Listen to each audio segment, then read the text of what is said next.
अजमाइन अम्मा बाद या अय्युहन्नास इत्तक़ू रब्बकुमुल्लज़ी ख़लक़कुम मिन नफ्सिन वाहिदा व ख़लक़ मिन्हा ज़ौजहा व बस्सा मिन्हुमा रिजालन कसीरन व निसाअ वत्तक़ुल्लाह अल्लज़ी तसाअलून बिही वल अर्हाम इन्नल्लाह काना अलैकुम रक़ीबा।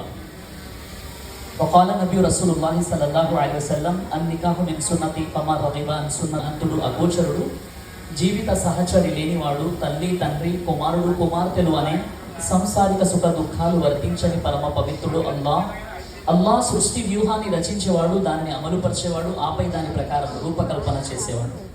విశ్వవిఖ్యాత నైతిక సార్వభౌముడు, కాలగతినే మార్చివేసిన శూరుడు, ప్రపంచ విప్లవాల్లో అత్యద్భుతమైన విప్లవాన్ని లేవదీసిన మేటి యోధుడు, మూఢ జనాన్ని మహాజ్ఞానులుగా మార్చివేసిన అద్వితీయ సంస్కర్త, బానిసలను పాలకులుగా మార్చిన అనుపమ ప్రతిభాశాలి, జీవనదాయక ఇస్లాం సందేశాన్ని మానవాళికి అందజేసిన మానవ మహోపకారి, విశ్వ ప్రవక్తల నాయకుడు, సత్యవంతుడు, విశ్వసనీయుడు, నిజాయితీపరుడు, కంబలిధారి, హరిత గుమ్మటవాసి, అంతిమ దైవ ప్రవక్త, జగద్గురువు, రహ్మతులిల్ ఆలమీన్, ఇమాముల్ అంబియా, ఖాతమ నబీ ముహమ్మదు రసూలుల్లాహ్ సల్లల్లాహు అలైహి వసల్లం వారిపై అల్లాహ్ యొక్క శాంతి కారుణ్య శుభాలు వర్షించుగాక, ఆమీన్.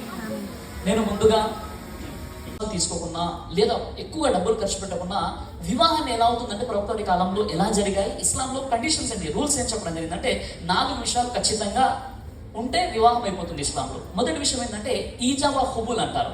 అమ్మాయి అబ్బాయి పరస్పర అంగీకారాన్ని ఈజా వ ఖుబూల్ అని చెప్తారు. మొదటి విషయం అంటే అమ్మాయి ఒప్పుకోవాలి, అబ్బాయి ఒప్పుకోవాలి. ఇస్లాంలో అమ్మాయిలకు ఉన్నటువంటి స్వేచ్ఛ ఎంత గొప్పగా ఉందో చూడండి. ఒకవేళ అమ్మాయి వివాహానికంటే ముందు ఖాజీ గారు ఏమడుగుతారండి, ఖుబూల్ అని అడుగుతారు.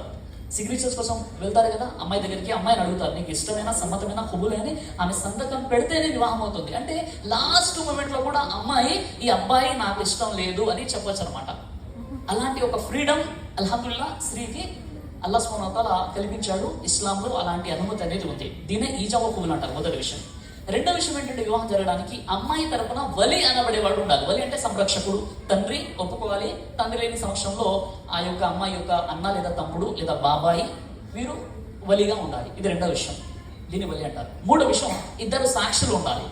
4వ విషయం అబ్బాయి మెహర్ చెల్లించాలి. ఈ 4 విషయాలు ఉంటే అల్హమ్దుల్లా వివాహం జరిగిపోతుంది ఇస్లాంలో. ఎంత సింపుల్ షో అండి. అంటే ఇక్కడ ఉన్నటువంటి ఇప్పుడు మీరు ఒక వలిమా రిసెప్షన్లో వచ్చారు, ఇక్కడ కూడా ఒక 2-3 పెళ్లిలు చేయొచ్చు మనం ఇస్లాం పద్ధతిలో అల్హమ్దుల్లా.